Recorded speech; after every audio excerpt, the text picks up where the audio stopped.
ค่ะมาส่งค่ะกันไหมเดี๋ยวมาที่นี่มันเกินเรียงไปเขาส่งใส่ตื้อปักเยี่ยมวันค่ะเนาะเพราะว่าที่ต่างเมืองไทยนี่เตรียมพอสุดกันกับซื้อซ้อมบ้านซ้อมสั่งนี่ค่ะเนาะ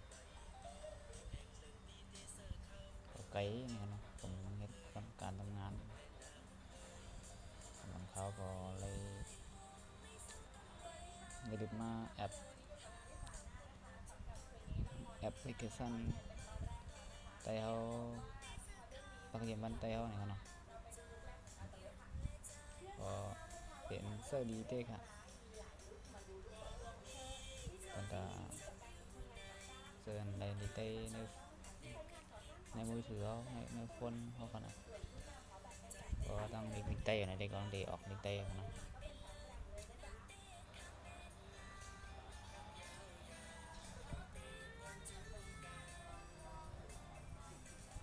để bên application ở đây calendar này kanตัวนี้กันนะตัวนี้ค่ะตัวนี้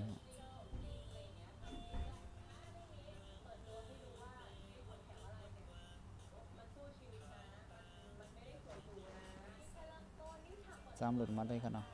ค่ะแต่เดี๋ยวมาในก็มันเขาก็ได้ในแอป Play Store นี่ครับเนาะเคยนี่ครับค้นหาว่าไทยซื้อมันออกมานะดังเลยนะครับเจอนี่ครับผิดครับออกมาแนวครับวันนี้ติดปั๊บเอาอะไรครับไทยเรียนเดิน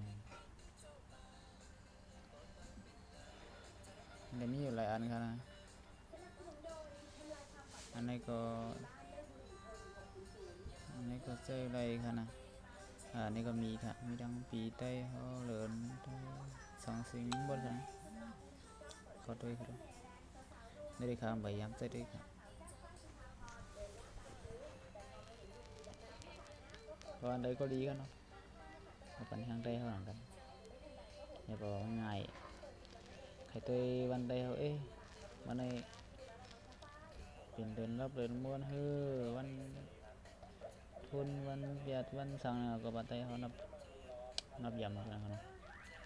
นับยำวันสนั่นสนัยมันดีสิ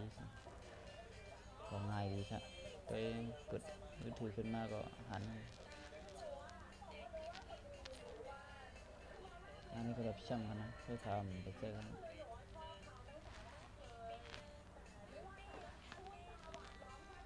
เขาเจอเดี๋ยวก็เจอตัวนี้ครับตัวนี้เขาหลุดมานะ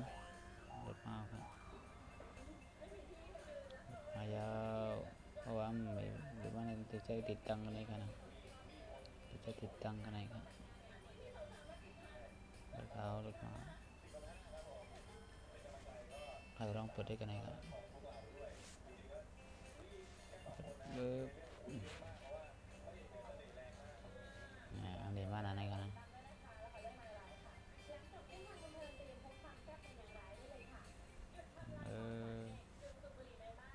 เดินsáng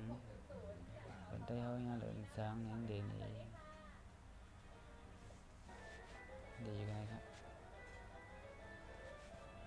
ดีกันครับ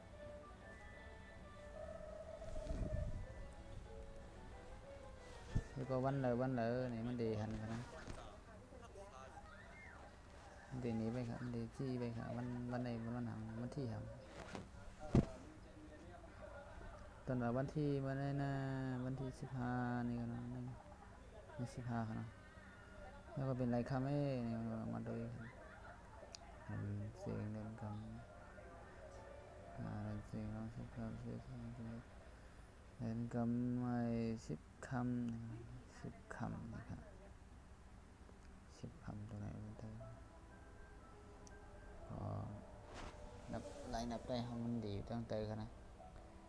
วันอังกฤษวันกลาเนาะcác bạnอยู่ตรงไหนครับก็หลุดมาเสริมด้วยกันไฮไลท์เลย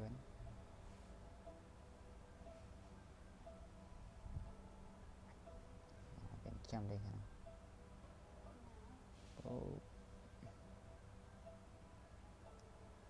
หลุดมาเดี๋ยวมันมีอะไรกันนะ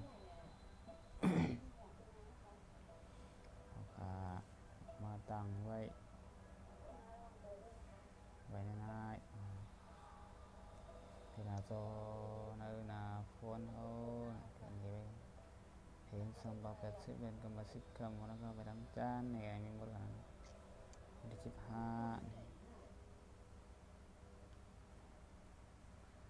ที่15นี่เป็นไงกันวันอังคารเนี่ยวันอังคารนี่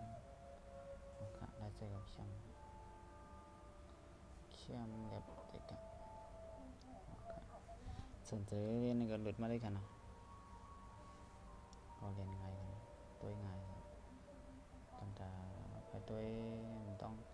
แล้วก็ซื้อปั๊บซื้อสั่งปั๊บยืมบ้านได้ขายอะไรนี่ก็บ่ได้ไม่ใจกันนะเพื่อนจะว่ามันยังจำร้านเขาขายกันนะว่ามันง่ายกว่าเปิดมือถือขึ้นมาปุ๊บก็หันอะไรกันนะครับมาส่งครับมีหนังเลยครับตอกหน้ามาสอบแววคลิปมาหนีโดยก็ขอกันอย่าลืมปันแห้ง